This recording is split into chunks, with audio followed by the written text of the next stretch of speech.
Hello friends, कल हम लोग पढ़े थे भौगोलिक खोज। और ये जो है ये 9th क्लास का जो है फर्स्ट लेसन है, इकाई 1 भौगोलिक खोज। ठीक है। और आज हम लोग देखेंगे कि भौगोलिक खोज के क्या परिणाम हुए। ये जो लेसन है ये TRE 4.0 के लिए बहुत ही इम्पोर्टेंट लेसन है। साथ में वे बच्चे हैं जो 9th क्लास में हैं और जिन्हें ये लेसन समझने में दिक्कत हो रही है, वे इस वीडियो को ज़रूर देख सकते हैं। ठीक है। तो आइए आज हम लोग देखते हैं कि भौगोलिक खोजों के क्या परिणाम हुए। तो पहला कि भौगोलिक खोज के परिणाम में व्यापार वाणिज्य पर प्रभाव पड़ा, औपनिवेशिक साम्राज्य का विकास हुआ, वाणिज्यवाद का विकास हुआ, ईसाई धर्म एवं पश्चिमी सभ्यता का प्रसार हुआ, दास व्यापार का विकास हुआ, भ्रांतियों का अंत एवं भौगोलिक ज्ञान में जो है वृद्धि हुई। ठीक है। अब एक एक पॉइंट को जो है हम लोग समझ लेते हैं। भौगोलिक खोजों के परिणाम काफ़ी दूरगामी एवं महत्वपूर्ण साबित हुए। यानी कि जो भौगोलिक खोजें हुई उनके जो परिणाम हुए काफ़ी दूरगामी यानी कि लॉन्ग टाइम तक और बहुत ही महत्वपूर्ण साबित हुए। इस घटना ने पहली बार लोगों को संसार के एक बहुत बड़े भूखंड से परिचित कराया। ठीक है। जैसे कि हम देख रहे थे, इसके पहले हम लोगों ने पढ़ा कि अमेरिका वाले जो है अफ्रीका वाले को नहीं जानते थे, ना ही ऑस्ट्रेलिया वाले को जानते थे और ना ही ये लोग किसी और को जानते थे। ठीक है। मतलब कहने का अर्थ है कि ये एक दूसरे को नहीं जानते थे। तो अब ये जो है एक बहुत बड़े भूखंड से परिचित हुए। ठीक है। और विश्व के देश एक दूसरे के संपर्क में आए, एक दूसरे जो देश हैं एक दूसरे से कनेक्टेड हुए। ठीक है। आगे एशिया और यूरोप के विभिन्न सभ्यताओं का जो पहले से विलग थी परस्पर संपर्क स्थापित हुआ। तो ये जो है जैसे आज हम लोग देखते हैं कि हम लोग वेस्टर्न कल्चर को अपना लिए हैं, अपनाते जा रहे हैं और बहुत सारे यूरोप वाले हैं या फिर हम लोग देख रहे हैं कि हमारी भी भारतीय जो संस्कृति है उन लोगों तक पहुंच रही है। तो कहीं ना कहीं ये जो है भौगोलिक खोज की ही देन थी। ठीक है। नए देशों की खोजों के द्वारा न केवल उपनिवेशों के साथ व्यापार करने को प्रोत्साहन मिला, वरन उन्होंने वहां अपनी सभ्यता, संस्कृति, धर्म एवं साहित्य का प्रचार करने का भी प्रयास किया। तो भौगोलिक जब खोज हुई तो उपनिवेशों के साथ व्यापार करने का जो है इन्होंने प्रोत्साहन मिला इनको, और सभ्यता संस्कृति का विकास हुआ, धर्म और साहित्य का प्रचार प्रसार हुआ। ठीक है। चलिए आगे देखते हैं और क्या क्या भौगोलिक खोजों के परिणाम हुए। तो पहला परिणाम क्या हुआ कि व्यापार वाणिज्य पर प्रभाव पड़ा। और व्यापार पर क्या क्या प्रभाव पड़ा देख लेते हैं। नए देशों की खोज एवं नए व्यापारिक संपर्कों ने यूरोपीय व्यापार वाणिज्य में क्रांतिकारी परिवर्तन लाए। ठीक है। तो जो यूरोप में व्यापार हो रहा था इसमें इनके बीच में जो है काफ़ी क्रांतिकारी परिवर्तन आए। उपनिवेशों के आर्थिक शोषण से यूरोपीय देश समृद्ध होने लगे। तो इन लोगों ने पहले जो है यूरोप में आर्थिक शोषण आरंभ कर दिया था और इससे क्या हुआ कि जो है उपनिवेश के आर्थिक शोषण यूरोपीय देश जो है समृद्ध होने लगे। इस प्रगति ने यूरोपीय व्यापार को चरमोत्कर्ष पे पहुंचा दिया। अब ये लोग जो शोषण करने लगे उपनिवेशों का, और इससे जो इनका इनकम बढ़ने लगा, तो ये काफ़ी यूरोप में जो है व्यापार में काफ़ी ऊंचाई पर पहुंचने लगा। फलस्वरूप मुद्रा व्यवस्था का विकास हुआ। ठीक है। मुद्रा जो प्रणाली होती है उसका विकास हुआ। हुंडी, ऋण पत्र आदि व्यापारिक साख का विकास हुआ। व्यापार अपने स्थानीय स्वरूप से विकसित होकर वैश्विक रूप लेने लगा। इसका मतलब क्या हुआ? इसका मतलब ये हुआ कि जो व्यापार है वह पहले व्यापार क्या होता था कि भारत का व्यापार भारत में ही रह गया। ठीक है। मतलब या एशिया का व्यापार एशिया में ही रह गया, अमेरिका का व्यापार अमेरिका में ही रह गया। लेकिन अब क्या होने लगा, एक महादेश से दूसरे महादेश में आसानी से व्यापार जो है होने लगा। अब चूंकि बहुत सारे देशों का भी खोज किया जा चुका था, अमेरिका, अफ्रीका, ऑस्ट्रेलिया, ये सभी महादेशों का भी खोज किया जा चुका था, तो ये एक जगह से दूसरी जगह जो है व्यापार करने लगे। ठीक है। नए देशों की खोज के पूर्व व्यापार मुख्य रूप से भूमध्य सागर और बाल्टिक सागर तक ही सीमित था। तो जब नए देशों का खोज नहीं हुआ था तो व्यापार कहाँ तक सीमित था? तो बस ये भूमध्य सागर और बाल्टिक सागर तक। लेकिन इसके बाद क्या हुआ, जब नए देशों का खोज हो गया तो अटलांटिक, हिंद और प्रशांत महासागरों ने ले लिया इसका व्यापार। ठीक है। फलतः पेरिस, लंदन, एम्स्टर्डम, एंटवर्प आदि शहर जो है विश्वव्यापी व्यापार के प्रमुख केंद्र बन गए। तो अब यूरोप के कुछ जो मेन शहर थे जैसे पेरिस, लंदन, एम्स्टर्डम, एंटवर्प, ये जो है व्यापार के प्रमुख केंद्र के रूप में उभर गया। ठीक है। और यूरोपीय व्यापार पर इटली का एक अधिकार जो है वो जाता रहा। इसके बदले स्पेन, पुर्तगाल, हॉलैंड, इंग्लैंड तथा फ्रांस का प्रभाव जो है वो भी बढ़ गया।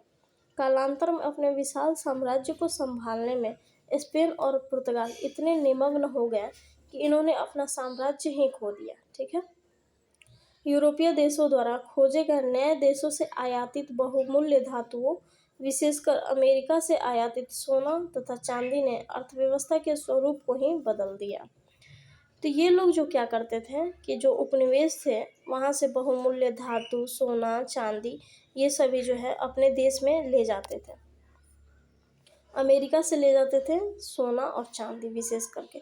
तो इनसे जो है इनकी जो है अर्थव्यवस्था काफ़ी बदलने लगी थी। ठीक है। फलतः 80 वर्षों तक यूरोपीय अर्थव्यवस्था चांदी पर निर्भर रही थी। ये क्वेश्चन पूछा जा सकता है कि यूरोपीय व्यवस्था भौगोलिक खोजों के दौरान और यूरोपीय व्यवस्था कितने वर्षों तक चांदी पर निर्भर रही। तो 80 वर्षों तक। इसके और क्या क्या परिणाम हैं? तो मुद्रास्फीति की स्थिति उत्पन्न हो गई। मुद्रास्फीति क्या होता है? तो मुद्रास्फीति जिसको हम लोग महंगाई कहते हैं। ठीक है। यानी कि महंगाई बढ़ने लगी। बदलते हुए आर्थिक स्वरूप में व्यापार की प्रधानता बनी। ठीक है। यानी कि जो आर्थिक स्वरूप बदल रहा था समाज का, उसमें व्यापार जो है प्रधान होने लगा। व्यापार बहुत ही इम्पोर्टेंट होने लगा। वर्ग संबंधों में परिवर्तन है। ठीक है। इसके फलस्वरूप समाज के सामंती वर्ग के बदले व्यापारी वर्ग का प्रभाव बढ़ा। पहले क्या था? वर्ग व्यवस्था था समाज में। तो जो सामंती वर्ग थे वो बहुत ही क्या कहते हैं बहुत ही ज़्यादा आगे थे। बट इनके बदले में जो है व्यापारी वर्ग का प्रभाव जो है समाज में बढ़ने लगा था। आगे देखते हैं कि भौगोलिक खोजों का जो है औपनिवेशिक साम्राज्य का विकास हुआ भौगोलिक खोजों के दौरान। ठीक है। प्रारंभ में पुर्तगाल और स्पेन उपनिवेश स्थापित करने में अग्रणी थे। स्टार्टिंग में कौन कौन उपनिवेश स्थापित कर रहा था? पुर्तगाल और स्पेन, ये जो है पूछा गया क्वेश्चन है। परंतु 16वीं शताब्दी के अंत तथा 17वीं शताब्दी के प्रारंभ में फ्रांस भी शामिल हो गए। 16वीं शताब्दी के अंत का मतलब क्या हुआ है कि 1590। ठीक है। और 17वीं शताब्दी के स्टार्टिंग, इसका मतलब हुआ 17वीं शताब्दी 1610 मान के चल सकते हैं आप। 1610 से लेकर के 2030 तक। ठीक है। तो इस समय जो है उपनिवेश स्थापित ये भी करने लगे थे। कौन? तो फ्रांस। चलिए आगे। वाणिज्यवाद का विकास। तीसरा प्रभाव क्या पड़ा भौगोलिक खोज का? कि वाणिज्यवाद का विकास होने लगा। नए देशों की खोज तथा व्यापार के वैश्विक विस्तार के फलस्वरूप आधुनिक पूंजीवाद का जन्म हुआ। हम लोग जानते हैं कि अमेरिका एक पूंजीवाद देश है। पूंजीवाद का मतलब क्या हुआ कि जिसके पास पूंजी है उसी का बोलबाला है। ठीक है। तो ये जो है ये भौगोलिक खोज का ही परिणाम था। चूँकि व्यापार बढ़ने लगा था तो जो जितना आगे निकल गया वही सबसे आगे। ठीक है। इस आर्थिक व्यवस्था में बुलियन की महत्ता बढ़ी। सोने की महत्ता ने यूरोपीय देशों का ध्यान जो है इस ओर आकृष्ट किया तथा अंतर्राष्ट्रीय स्तर पर सोने और चांदी की लूट हुई। यानी कि सभी देश जो है चाह रहे थे कि मेरे पास सोना और चांदी बहुत ही ज़्यादा मात्रा में है, इस सबसे ज़्यादा मेरे ही पास हो। इसका भंडारण किया जाने लगा और इन भंडारों की प्राप्ति में स्पेन अग्रणी था। ये भी क्वेश्चन पूछा जा सकता है कि औपनिवेशिक शासन के दौरान जब वाणिज्यवाद का विकास हो रहा था तो सबसे ज़्यादा सोने का भंडार किसके पास था, या फिर सोने चांदी का भंडार किसके पास था? तो स्पेन इसमें अग्रणी था। ठीक है। सबसे ज़्यादा इन्हीं के पास था, स्पेन के ही पास। आगे भौगोलिक खोज ईसाई धर्म एवं पश्चिमी सभ्यता का प्रसार। भौगोलिक खोजों के दौरान क्या हुआ? ईसाई धर्म और पश्चिमी सभ्यता का भी प्रसार हुआ। ईसाई धर्म प्रचारों ने अफ्रीका, एशिया और अमेरिका के दुर्गम स्थलों में जाकर के अपना धर्म प्रसार किया। ठीक है। भौगोलिक खोजों के दौरान क्या हुआ कि दास व्यापार का भी विकास हुआ। भौगोलिक खोजों के परिणाम स्वरूप विकसित हुए व्यापार वाणिज्य में मानव श्रम की महत्ता बढ़ी और दास व्यापार को प्रोत्साहित किया। तो ये जो है इस समय जो है मानव श्रम बहुत ही ज़्यादा इम्पोर्टेंट होने लगा, और जिससे जो है दास व्यापार का मतलब क्या हुआ कि दास होता है लोगों को बंदी बना करके उनसे ज़बरदस्ती काम कराया जाता है, उनके उनके साथ बहुत ही बर्बर व्यवहार किया जाता है, ठीक है। और इसका व्यापार किया जाने लगा, यानी कि लोगों को एक जगह से पकड़ लिए और दूसरे जगह पर ले जाके उनको बेच दिए, ठीक है। तो ये हो गया दास व्यापार, और उनसे बहुत ही अमानवीय कार्य कराया गया, बहुत उनका शोषण किया गया, यही है दास व्यापार। नए अन्वेषित क्षेत्रों अमेरिका, अफ्रीका, ऑस्ट्रेलिया के मूल निवासियों को पकड़कर उन्हें यूरोप के बाज़ारों में बेचा जाना शुरू हुआ। आइए मैप के थ्रू देख लेते हैं। तो ये है अमेरिका, ये नॉर्थ और ये साउथ अमेरिका, ये अफ्रीका, उसके बाद में ये भारत, ठीक है, एशिया वाला इलाका, ये यूरोप और ये ऑस्ट्रेलिया, ठीक है। तो अमेरिका, अफ्रीका और ऑस्ट्रेलिया, इन तीनों जगहों से लोगों को पकड़ करके दास को ले जाया जाता था यहाँ पे, और यूरोप में बेच दिया जाता था, ठीक है।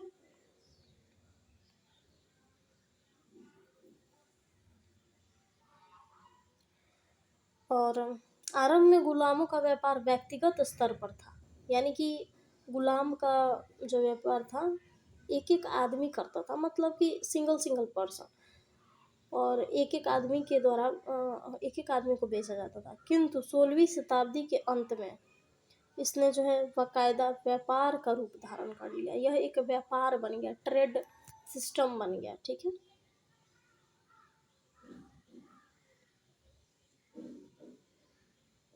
चलिए आगे चलते हैं।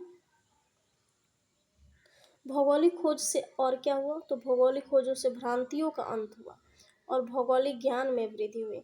भ्रांति, जो कि भ्रांतियाँ फैली रहती हैं समाज में, आज भी कई भ्रांतियाँ हैं, तो इससे जो है भ्रांतियों का अंत हुआ और भौगोलिक ज्ञान में, यानी कि पृथ्वी में और क्या क्या चीज़ें हैं, भौगोलिक विस्तार हुआ, उसके बारे में हम लोग जानने लगे। नए गोलार्धों के आविष्कार से यूरोप की क्षुद्रता और दुनिया की महत्ता की अभूतपूर्व जानकारी से मनुष्य को नए नए आविष्कारों के रास्ते पर खड़ा कर दिया, यानी कि मनुष्य जो है नए नए आविष्कार करने लगे। इसका संदेश स्पेनी सीख के सामने और भी ऐसे स्पष्ट होता है, ठीक है। बढ़े हुए सामुद्रिक गतिविधियों ने समुद्री यात्राओं में उपयोगी विभिन्न उपकरणों जैसे कि नक्शे, कंपास, नक्षत्र प्रणाली आदि के विकसित होने का अवसर प्रदान किया। इससे संबंधित विद्वानों ने पेशेवर वैज्ञानिकों के वर्ग का जन्म हुआ। कालांतर में इसी वर्ग को पुनर्जागरण में महत्वपूर्ण भूमिका अदा की। चलिए अन्य परिणाम अब क्या हुए भौगोलिक खोजों के, तो अन्य परिणामों में हम लोग देखते हैं कि भौगोलिक खोजों से विभिन्न प्रकार के नवीन फसलों का अंतर महाद्वीपीय आदान प्रदान हुआ।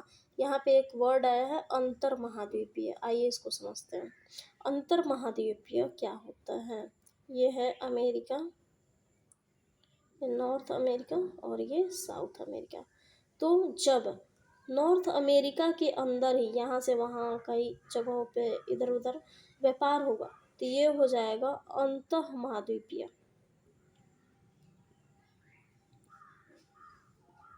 ठीक है। और जब इस महाद्वीप से इस महाद्वीप में व्यापार हुआ, इस महाद्वीप से इस महाद्वीप में व्यापार हुआ, तो ये हो जाएगा अंतर महाद्वीपीय, अंतर, ठीक है, अंतर महाद्वीपीय। आई होप आप लोग समझ गए होंगे कि अंतर महाद्वीपीय क्या होता है और अंतर महाद्वीपीय क्या होता है। चलिए आगे देखते हैं। तो यूरोप में कहवा यानी कि कॉफ़ी, चाय, गन्ना, मक्का, आलू, तंबाकू, नील आदि नवीन वस्तुओं का प्रवेश हुआ। तो यूरोप में कौन कौन सी चीज़ें गई, चाय गया, कॉफ़ी गया, गन्ना गया, मक्का, आलू, तंबाकू और नील। यूरोप के माध्यम से चाय, कॉफ़ी, तंबाकू, आलू भारत जैसे देशों में आगमन हुआ। अब यूरोप से आया हमारे देश में चाय, कॉफ़ी, तंबाकू, आलू, और भारतीय फसल आम, गन्ना आदि दूसरे क्षेत्र में गए। तो भारत का जो फसल था आम और गन्ना, ये सब दूसरे क्षेत्रों में इस प्रकार कहा जा सकता है कि भौगोलिक खोजों ने विश्व की एक नई रूपरेखा जो है हमारे सामने लाई। विचारों में परिवर्तन है, हमारे विचारों में परिवर्तन है आए भौगोलिक खोजों के दौरान। वैज्ञानिक विचारों को मान्यता मिलने लगी, जैसे कि कंपास, एस्ट्रोलोब, कैरावल, इन सभी चीज़ों का आविष्कार होने वाला लगा। धार्मिक अंधविश्वास टूटने लगे हमारे, ठीक है। पहले क्या अंधविश्वास था कि पूरी पृथ्वी जो है वो गोल है और हम एक जगह से दूसरे जगह जाएंगे तो हो सकता है कि हम कहीं यहाँ नीचे गिर जाएं, ठीक है, जब इसकी सीमा समाप्त हो। तो इस टाइप का जो है मैगलेन जब पूरी पृथ्वी का चक्कर लगाया तो इस टाइप का जो विश्वास था ये टूटने लगा, ठीक है, अंधविश्वास जो था। दूसरी तरफ नए क्षेत्रों के खोजों एवं नवीन मार्गों के खोज के फलस्वरूप पूंजीवादी वाणिज्य एवं साम्राज्यवाद का विकास हुआ, ठीक है।